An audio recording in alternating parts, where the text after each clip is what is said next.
Particularmente para ver cómo empezó este reconocimiento de nuestro satélite, ya no a simple vista, ya no con telescopios.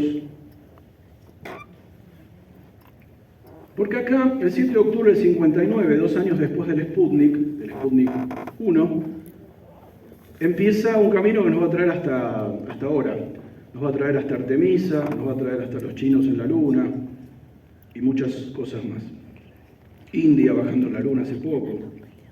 Esta es la primera foto de la Luna, de la cara oculta de la Luna concretamente, tomada por el Luna 3, un robot soviético muy básico, comparado con cualquier estándar actual, obviamente. Había que mandar una nave a la Luna, orbitarla, sacar fotos por radio y transmitirlas a la Tierra.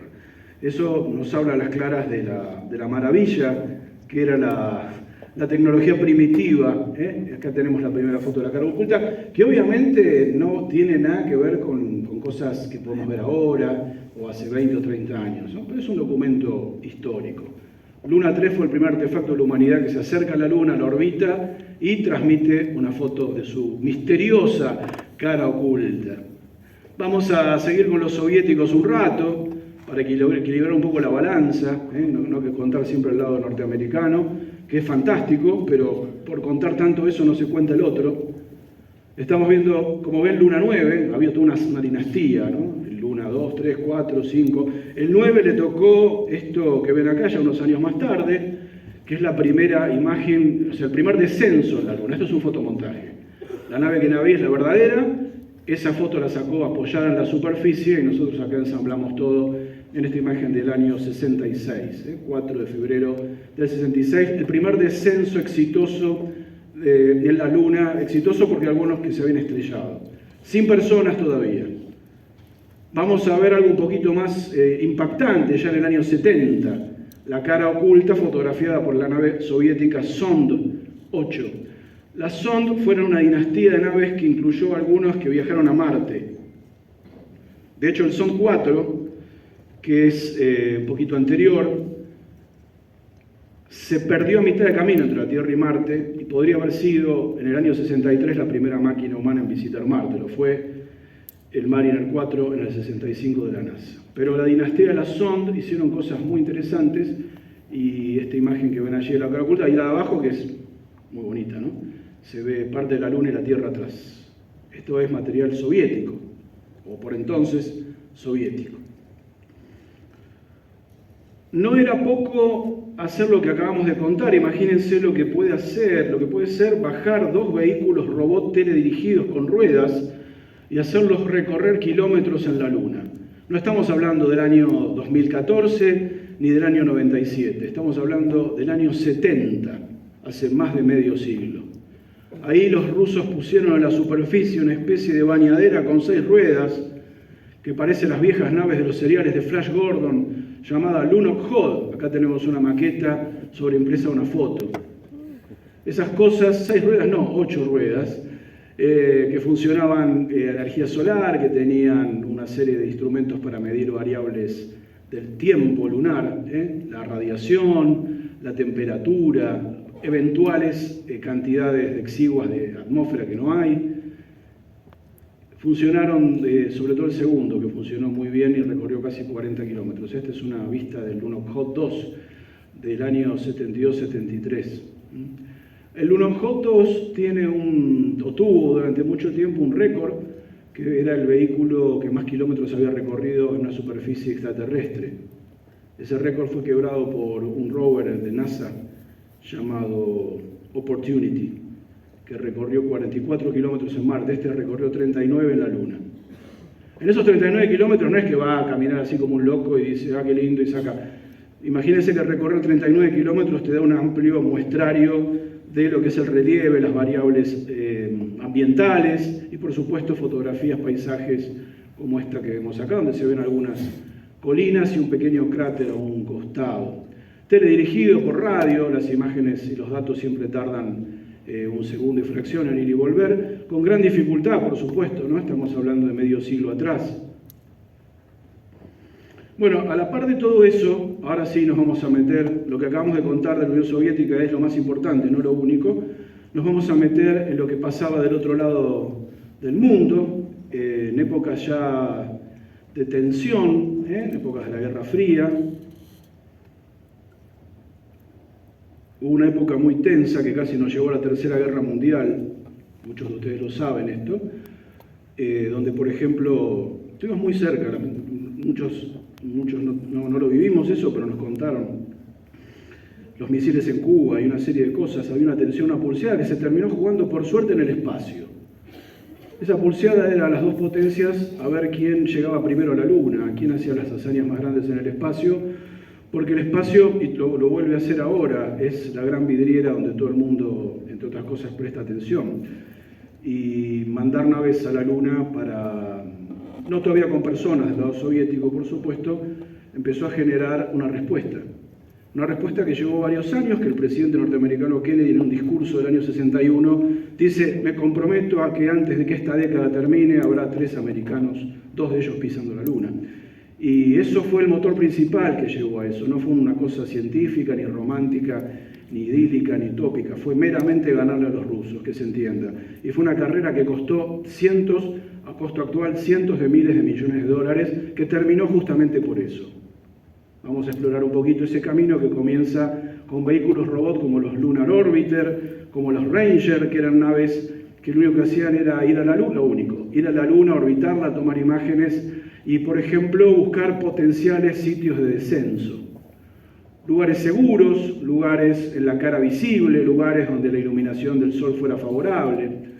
Podemos buscar entonces en los viejos archivos de la era espacial Lunar Orbiter o las sondas Ranger, que fueron varias, que hicieron un mapeado completo de la Luna con resoluciones de 1 kilómetro o menos.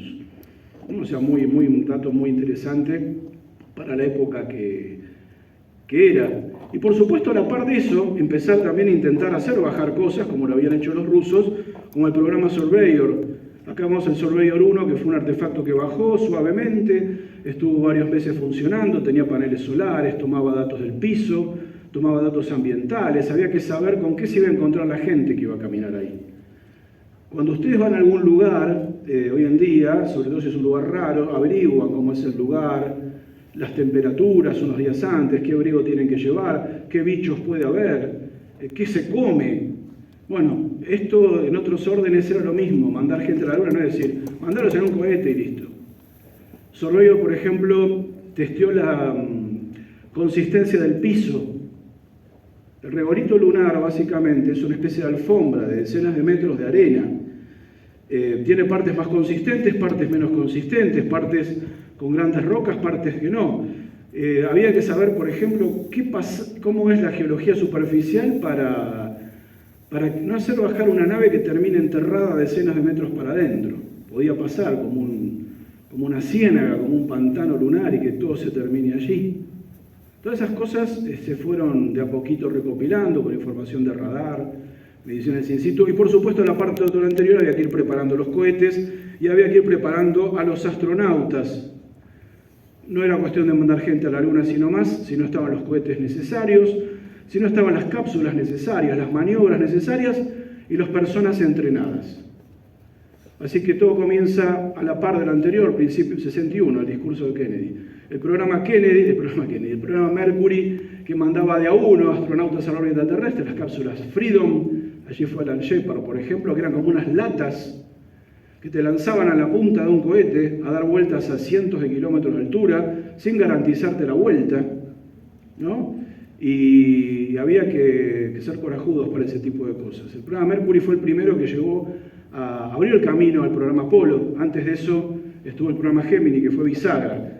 El programa Gemini es llamado las puertas de Apolo. Sin el programa Gemini no se podía haber llegado a lo que vino después. Sobre todo porque los 3 primeros seres humanos que viajaron a la Luna fueron parte de una de las 12 misiones de Gemini en los años previos. Se llamaba Gemini no por la constelación ni nada de eso, sino porque las naves en vez de uno ya metían 2 astronautas. Se empezaba a construir cápsulas más grandes, la idea de meter 3 o 4, y por supuesto también cohetes vectores con más potencia y más fiabilidad. Hasta ese momento eran solamente misiones orbitales, se los lanzaba, daban unas vueltas a la Tierra, un día, 2 días, 2 semanas, volvían, se hacían todas las maniobras necesarias de descenso que implicaban paracaídas, bajar en océanos o en zonas muy, muy seguras, Y así, ¿no? Paso a paso. Esta es una imagen de Gemini, una cápsula y había adentro 2 personas. Bueno, y así sintéticamente, porque estamos haciendo muy rápido algo que lleva tomos y tomos de la era espacial, llegamos al programa Apolo, que empieza en el 67 con una gran tragedia. En la prueba del Apolo 1, los 3 tripulantes en tierra mueren quemados vivos adentro de la cápsula por un cortocircuito. Esto también es para que veamos que no se hizo todo así nomás y salió todo bien. Hubo muchas grandes tragedias en todos los órdenes, en la era espacial también, porque no es que un día el Apolo 11 salió, hubo un montón de cosas antes. Bueno, y vemos allí las tripulaciones sucesivas y nos vamos a lo más importante mientras vemos esta foto que es histórica. Esta es del Apolo 8. Es una imagen obviamente de nuestro planeta sobre el horizonte de la Luna y está considerada una de las imágenes más importantes del espacial, es muy bonita además. Y fíjense qué loco, ¿no? Porque en realidad esos 8 con los que juega el logo es la trayectoria que ellos hicieron. Ellos viajaron en 8, dieron una vuelta a la Tierra, llegaron a la Luna, le dieron una vuelta para atrás y volvieron. El Apolo 8 entonces está considerado fundamental para lo que iba a venir después, que es el viaje de los viajes, posterior al Apolo 9, al Apolo 10, donde entre otros viajó un tal Neil Armstrong. Apolo 11 entonces, el viaje de los viajes, representado por un águila, el Eagle, y ahí están los 3 personajes que, bueno, esto ya lo conocen todos. Siempre hacemos la broma cuando mostramos esta foto autografiada, que 2 de ellos bajaron en la Luna.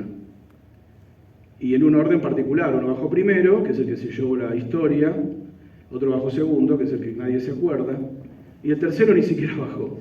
Y curiosamente en esta foto el que bajó primero se está riendo, muy contento, el que bajó segundo se queda ahí tipo Gioconda, y el otro dice, yo acá voy a viajar, pero la voy a ver pasar, porque no voy a tocar un centímetro de la mísera Luna, pero bueno, Michael Collins era un tipo muy sabio, fue a comprar alfajores selenitas, que dicen que son un poco secos, pero me acuerdo muy bien, fíjense lo que es la actitud de algunas personas, ¿no?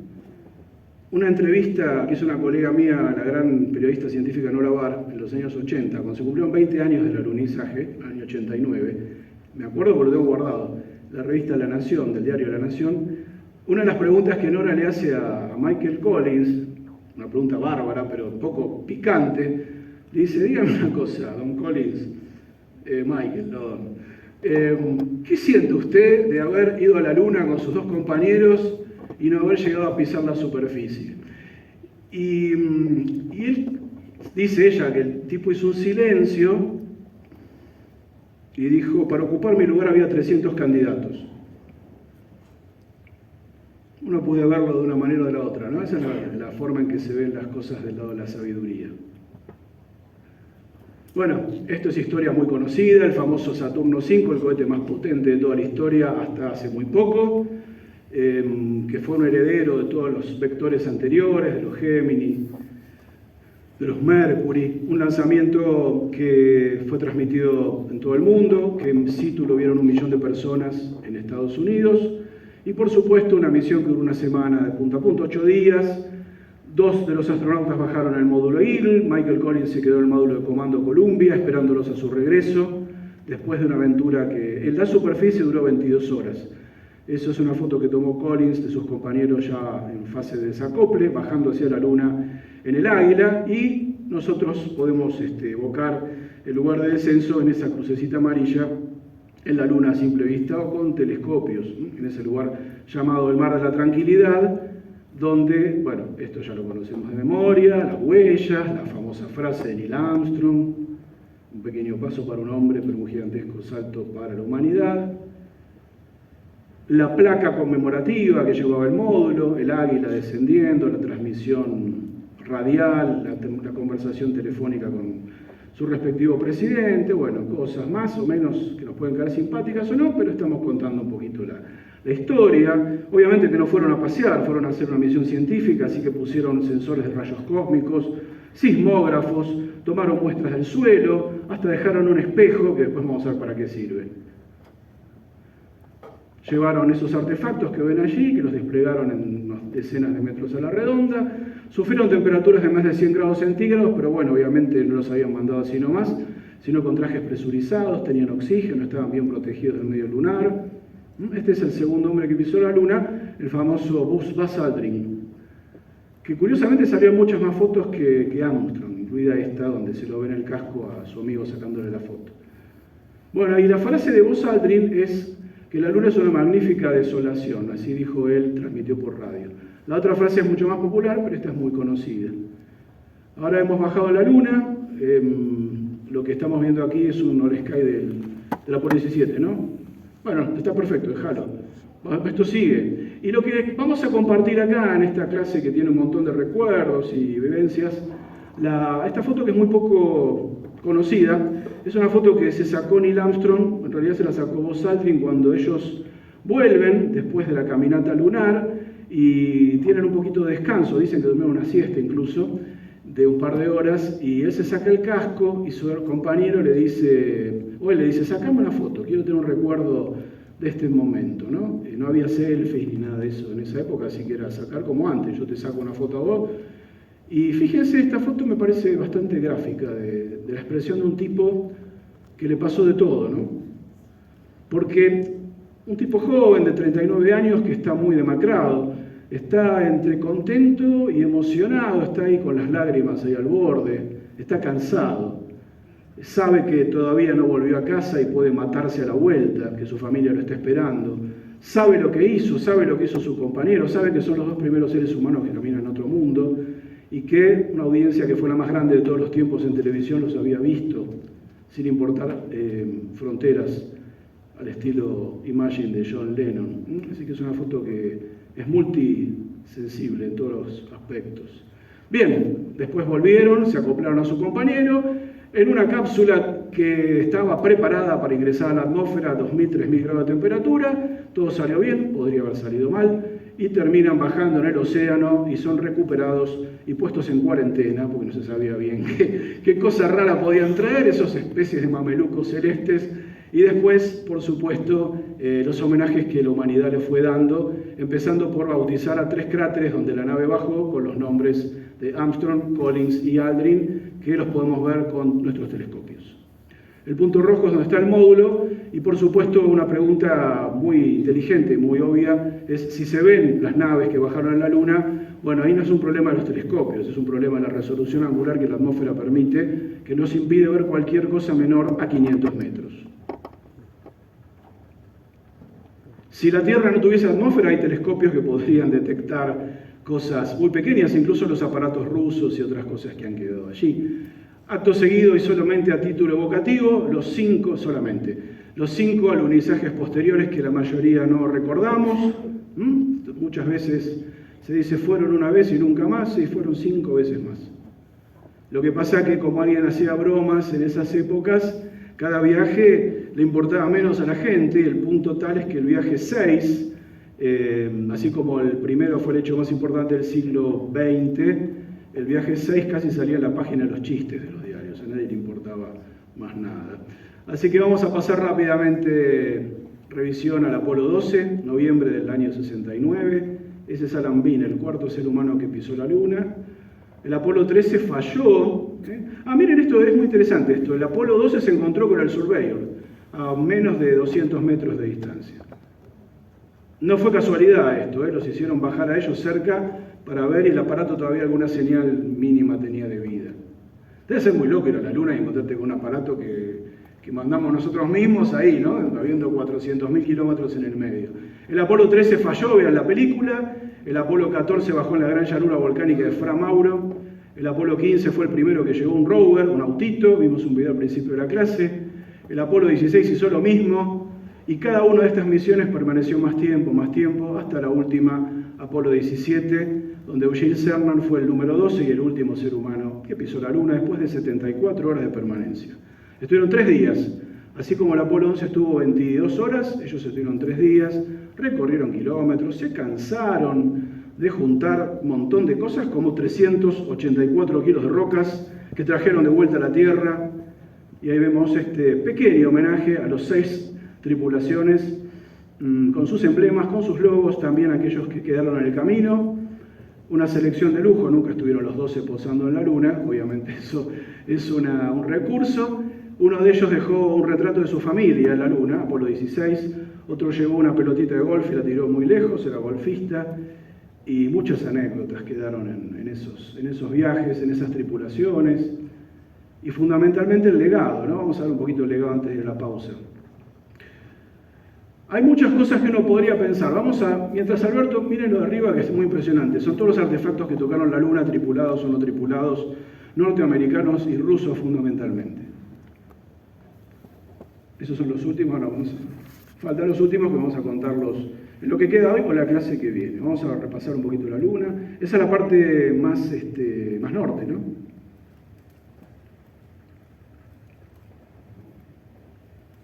La mayoría se concentraron en la cara visible. Vamos a ver quién bajó en la cara oculta con naves, pero no fueron ni los rusos ni los estadounidenses.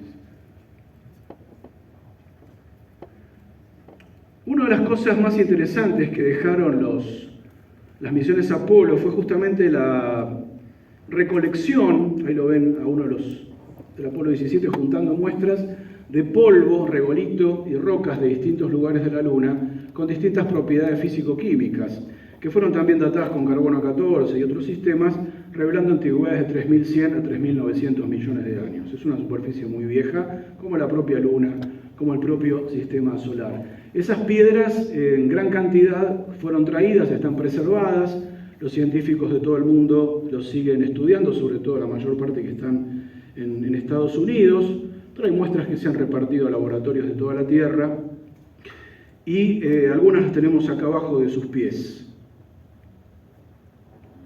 No sé si lo saben, pero el planetario en su museo tiene rocas lunares traídas por el Apolo 11.